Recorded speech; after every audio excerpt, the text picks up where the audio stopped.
ڕۆبۆتێ نیو لە ژێر فشارەکە مەزن کار دەکە. دەمێ پتر 150 مەترا دچە هەتا نمونەیەن کورانیا دەریایی کۆم بکات. ئەندازیار کێڤین گاڵەوەی دەگەل تیمەکە زانستایە یە ئەف ڕۆبۆتە دروست کری. هەمی ڕۆبۆتên نەرم کۆ ئەم چێ دکن ئەو یان هیدرۆلیکن یان jî bi fişara ba kar dikin. Heta ku fişara ba di hindir de bêhtir be jiya derve dê li hebe. Tilêt vî robotî wayê hatin dirustkirin wek tilêt melevanekî ku bikarin bi nermî tebayan bigirin. Pençeyên asnî yên standardê hatin çêkirin beş ji bo avakirina projeyên bin deryayî. Tiştê ew nikarin bikin ew e derbasbûna nav cihên ku ev tebana lê dijîn. Wan amîrên biçûkên ku karibin derbasî nava we cihan bibin nînin. Du cûreyên pençeyên hatin dirustkirin ji bo helgirtina tiştên bin deryayî yên mezin û biçûk.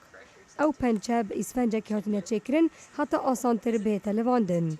Her westa hatine têstkirin bi girtina hemî cûre keskatiyan. Ew îsfenc vî karê rêkopêk diket. Demê tu digevêşî her tiştê digerit radiket bê ku ziyanê bigehîn tê. Givaştina wî li dîv tiştê ku helgirtiye wek xwe dimînit.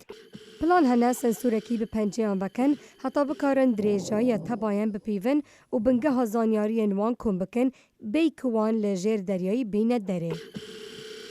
Zanyar hîvî dikin li paşa rojê Amêrekî çêkin heta bikarin ew jî wî hestî bikin ew yê robot li bin deryayî dike.